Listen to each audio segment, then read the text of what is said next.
Halo, salam semuanya. Salam sejahtera, shalom, rahayu, namaste, namo buddhaya, om swastiastu.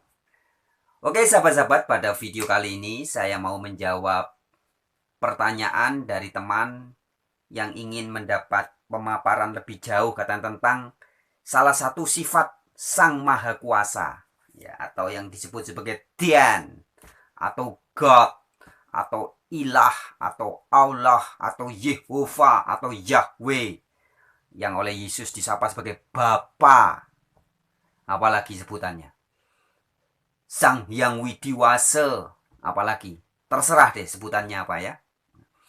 Mengapa disebut sebagai Maha Kuasa? Bagaimana, mengapa dia kita sebut Maha Kuasa?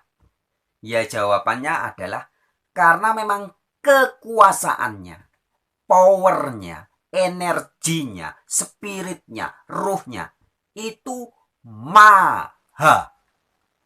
Sekali lagi ya, mengapa kita sebut sebagai Sang Maha Kuasa? Ya karena kekuasaannya itu moho. Maha itu artinya meliputi segala sesuatu. Kekuasaan Sang Maha itu yang kuosonya maha, kuosone moho, powernya moho itu ada di segala sesuatu di jagat raya ini. Sebelum manusia diciptakan, sebelum manusia hadir di muka bumi ini, moho kuasa itu berkarya membuat tumbuh-tumbuhan, kemudian binatang. Nah, jadi binatang dan tumbuh-tumbuhan ini sebenarnya kakaknya manusia, saudaranya manusia, kakak lebih tuanya manusia. Karena sebelum manusia diciptakan dan makanannya setiap hari adalah dari tumbuh-tumbuhan dan dari binatang. Nah, tumbuhan sudah terlebih dahulu ada, diadakan. Binatang, hewan-hewan juga terlebih dahulu diadakan.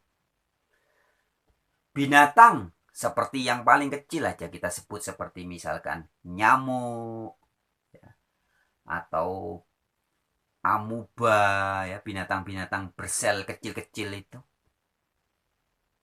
itu mereka bisa hidup karena ada kuasa di dalamnya. Kuasanya siapa? Kuasanya Sang Maha Kuasa. Ikan, burung, kuda, sapi, harimau, kucing, segala jenis binatang. Di dalamnya ada kuasa Sang Maha. Sehingga binatang bisa punya mata, matanya bisa bekerja melihat. Loh, yang ngasih kuasa matanya kucing bisa melihat itu siapa? Ya itulah Sang Maha Kuasa. Yang bisa memberikan kuasa sehingga ikan bisa bertelur, beranak pinak, bisa berenang, menari-nari di dalam air. Burung bisa berkicau sedemikian hebat. Bulunya bisa tumbuh aneka warna-warni. Karena ada kuasa dari Sang Moho tadi. Kuasanya meliputi jagat raya. Semua binatang-binatang, baik di daratan, di dalam tanah, di lautan, yang terbang-terbang di udara juga. Semua diberi kuasa oleh Sang Maha. Sebelum binatang, apa? Tumbuh-tumbuhan. Dari biji kecil, loh kok bisa tumbuh tiba-tiba? Tumbuh. Siapa yang menumbuhkan? Itulah kuasa Sang Maha. Ada yang tumbuh menjadi pohon jeruk dengan rasanya yang ada masamnya, ada segarnya, ada manisnya. Siapa yang memberi kuasa itu? Dialah Sang Maha. Ada tumbuhan yang berbentuk butiran-butiran padi. Di dalamnya adalah kandungan-kandungan karbohidrat yang diserap dari akarnya yang tembus ke dalam tanah, menyerap. Yang mengajari padi menyerap mineral-mineral dari dalam tanah, yang mengajari padi menghisap energi dari udara, menyerap energi dari matahari. Siapa? Dialah Sang Maha.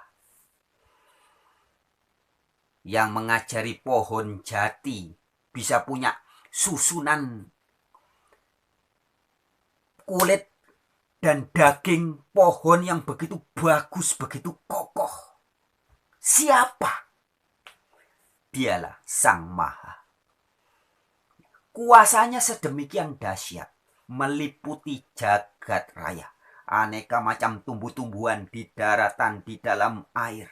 Semua diberi kuasa oleh Sang Maha ini. Maka disebut kuasanya maha atau maha kuasa. Kuasanya meliputi segala sesuatu. Kemudian setelah kakak yang pertama tumbuh-tumbuhan. Kemudian adiknya adalah binatang.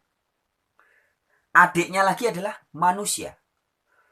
Manusia ini adalah bisa dibilang generasi ketiga ya. Adiknya dari binatang maupun tumbuh-tumbuhan. Sejak dari masih bentuk sel telur, sperma dan ovum menyatu. Kemudian setiap hari diberi makan dari apa? Dari tumbuh-tumbuhan. Orang tuanya atau ibunya.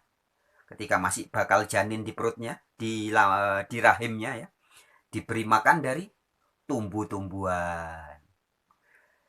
Ada yang juga makan dari binatang ya. Energi dari tumbuh-tumbuhan, dari dalam tanah, dari udara, dari air, dari hawa atau sinar matahari yang ada di tumbuhan masuk ke dalam janin. Demikian juga dari daging ayam, daging ikan ya. Masuk energinya ke dalam janin. Dan dia mulai berubah menjadi bayi. Sel-sel dari tumbuhan, dari binatang yang dimakan tadi berubah menjadi tangan, menjadi kaki, menjadi bagian-bagian jeroan tubuh, menjadi ginjal, menjadi usus, menjadi paru-paru, menjadi limpa, menjadi hati, menjadi jantung, menjadi darah dan sebagainya, menjadi mulut, menjadi hidung, menjadi mata, menjadi telinga. Semua ini tersusun dari sel-sel yang ada di tumbuh-tumbuhan dan binatang. Itu sebabnya kita bisa menyebut bahwa binatang dan tumbuh-tumbuhan adalah kakaknya manusia atau saudara tua bagi manusia. Nah, di dalam raga manusia ini, manusia yang terbentuk dari 4 unsur alam dan 1 atman atau 1 spirit, 1 roh ya. Maka disebut sedulur papat atau 4 saudara. Kelima pancer. Saudara yang pertama dari tanah. Saudara kedua dari air. Saudara ketiga dari udara, oksigen. Saudara keempat dari hawa, energi matahari. Inilah 4 bahan utama penyusun tubuh manusia. Jadi siapapun Anda dan saya, mau orang etnis Jawa, etnis China, etnis Arab, etnis Asia, etnis Eropa, Australia, Afrika, dan sebagainya. Semua kita tersusun dari bahan baku yang sama. Dari 4 unsur alam tadi. Terus kemudian membentuk menjadi 7 unsur. Menjadi bentuk-bentuk tubuh. Yaitu tulang, sumsum, darah, daging, otot, kulit, dan rambut.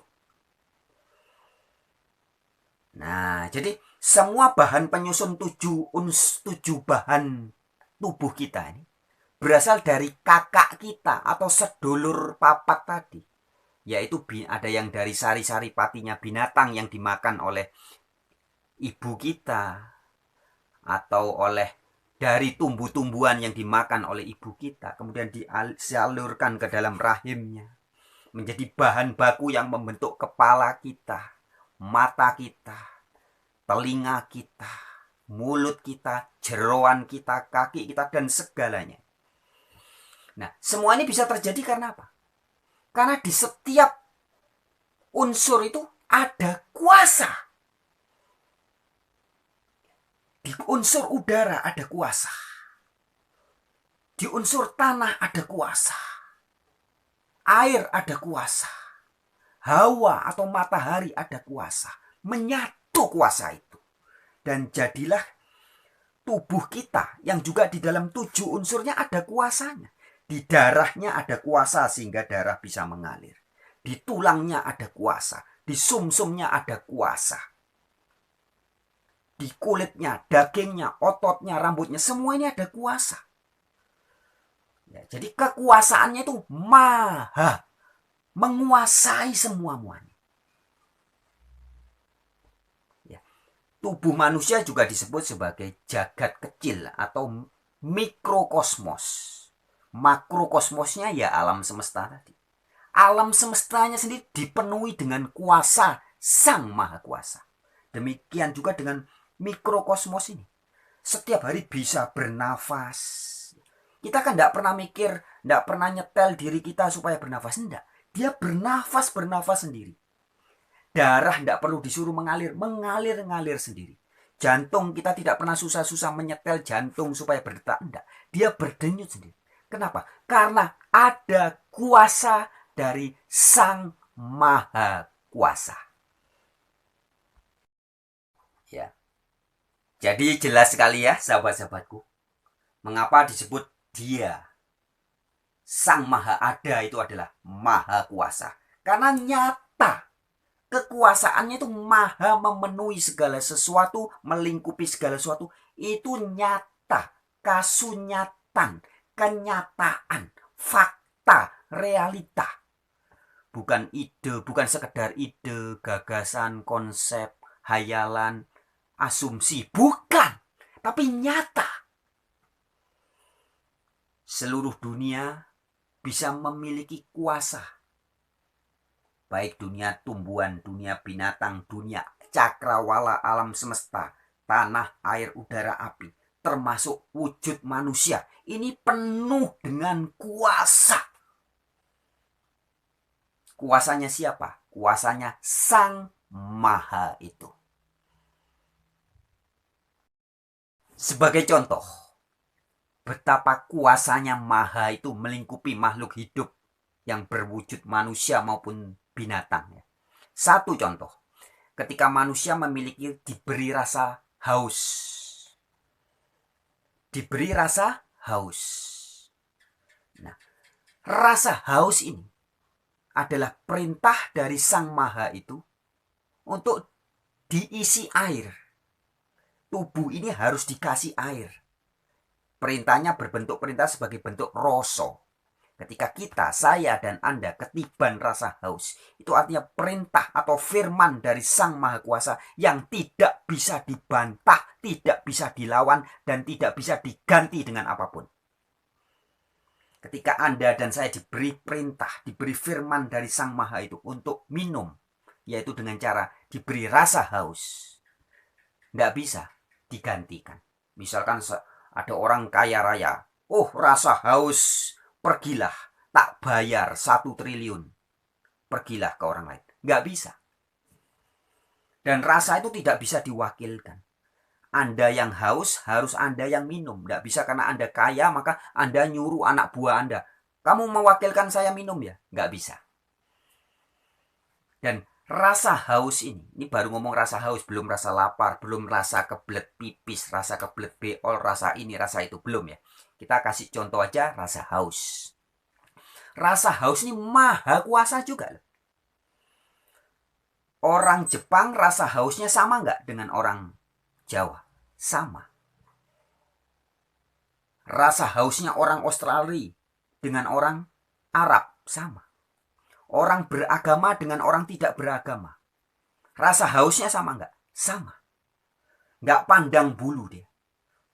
Bahkan mau itu anjing, kucing, rasa hausnya ya sama.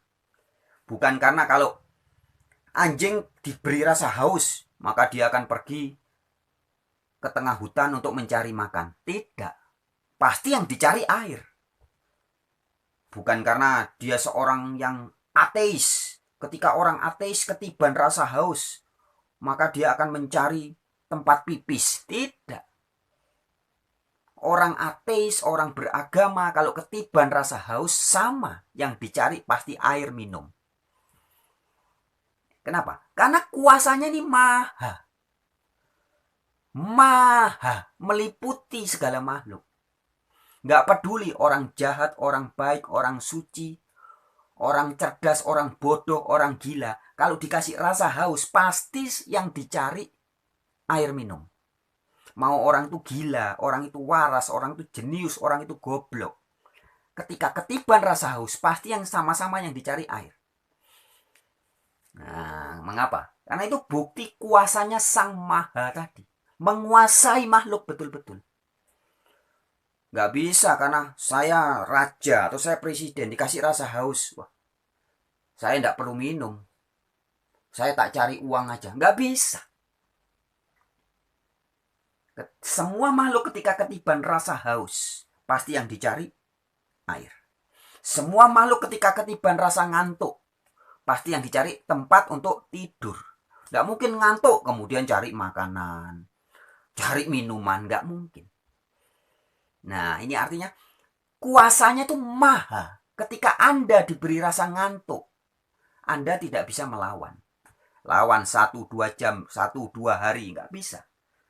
Cepat atau lambat Anda harus mentaati perintah itu.